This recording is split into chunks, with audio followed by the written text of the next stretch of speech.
from Luxemberg.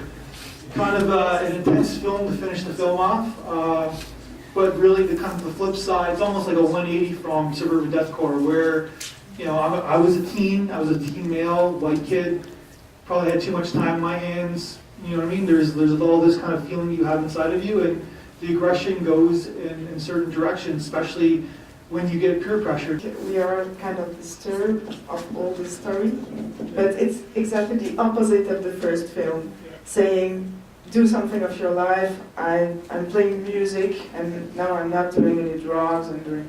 Here they have nothing to do, nothing else to go in the street, drink, and then get angrier and being violent and violent again. And that's how they became like that. This guy particularly.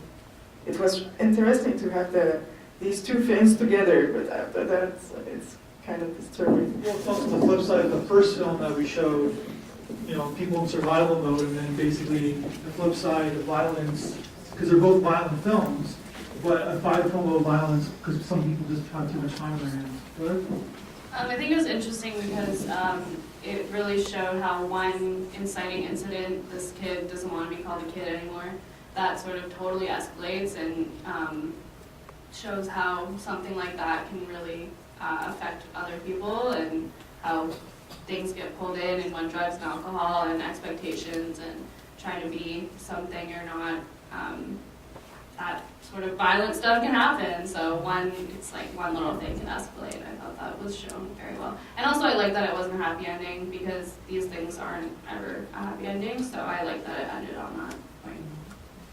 I guess for me, this is a film about why violence happens. And like I said, we all have this inside of us, this sort of aggressiveness. And this is a film like why this happens. And like I said, to go back to the first film, like this is a huge kind of like metaphor of violence. And then basically there's like a little bit of a dissectomy of like with these kids in the last film.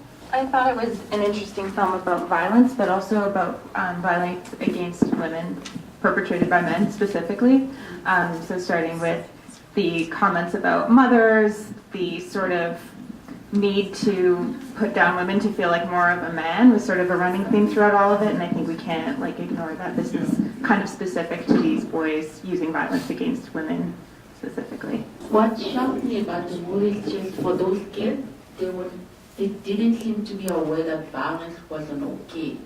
Like, even in the end, the guy, after they beat the young guy, he took a picture of it. He probably going to post it on some, I don't know, social media, but they just didn't care. And I don't know, that was the part that I found the darkest in that whole thing. Just not really aware of what they're doing and not giving a shit, really. Yeah, and basically it's about, like, it's a kind of interesting film about our time too, about social media and basically always documenting our lives. Go ahead. I think this movie was also an important commentary on a lack of positive male role models in our society. So it's like for the kid growing up, he wanted to be more of a man, and his role model for a man was a ginger kid, basically. And a ginger kid role model might have been someone else, maybe a gangster type of character, or someone who feels that they need to sort of brutalize women to feel more masculine, to feel stronger. So, and shows the reason why we need some positive male role models in our society. It was also hinted that this ginger kid, call him the ginger kid, who really great performance, by the way, kind of a tremendous performance. I'm sure we'll see him again. Basically, what he was alluding to his mom, like he reacted violently because of his mom. So it's almost like he the lack of a female influence, as the one lady in the first row was talking about domestic violence against women. There's something in there. Go ahead. I think we all owe praise to all these directors and these producers, because I think I can speak for myself, but I'm sure a lot of us haven't been able to experience this or see this firsthand, and opening our eyes to actually what goes on, whether it be in Syria or whether it be in Europe. Like, I mean, a lot of these behaviors, some people live sheltered lives, and opening us up to what actually happens and letting us know kind of what's going on is really important. And I want to applaud all of the directors for making these films.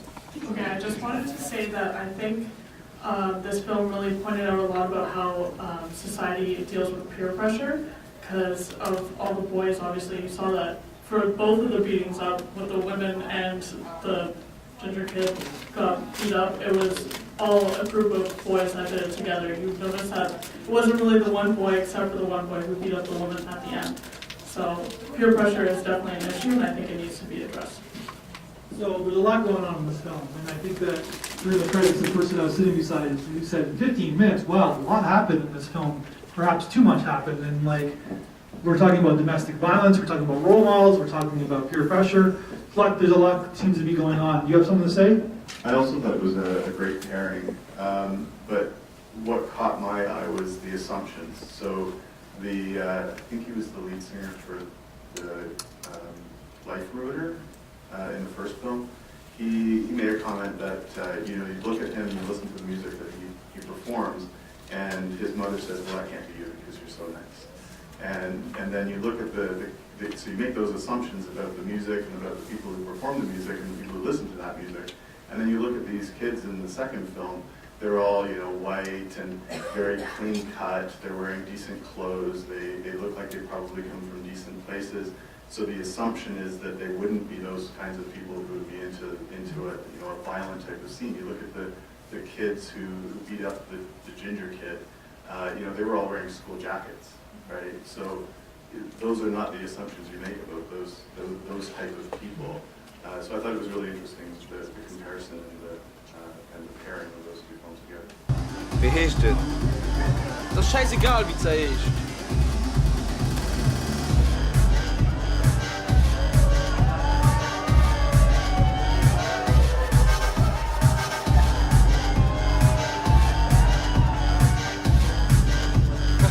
Hey, geh mal, geh mal. كيف ملودي بحرص الصوف مش فايز Ah, chill, ich war juste de Witz. مي وين درنا شكول Wo ist mein Portemonnaie? Wie Portemonnaie? Wo ist mein Portemonnaie? Komm, gib ihm zurück. Yeah, I want to say a few things. I love the point that you made about the different perspectives. I think that's great. Another parallel I would say is that in the first movie you see them actually using their talent. They're not trying to do what they do to be cool. They do it because they love it. And in the second video, the kids are pretty much doing it to be cool. Also on another perspective, which I thought was, it was interesting to see even though the ginger was the one beating up the woman and the other kids or whatnot, you can see moments where he was also being bullied, which ties back into sometimes bullies. The people who are being bullied, are the ones who end up being bullies as well. If you go back to the shooting of Columbine, for example, the kid who did that was bullied pretty badly too. Yeah, it's the same thing with abuse. If you're abused as a child, you will become an abuser as well. It's like a vicious cycle, as they talked about even in the first film about how we just keep going on in circles kind of a thing. But hopefully we'll eventually evolve, I guess. I think it's interesting to note too that it's not entirely true that these kids didn't care at all about what they were doing.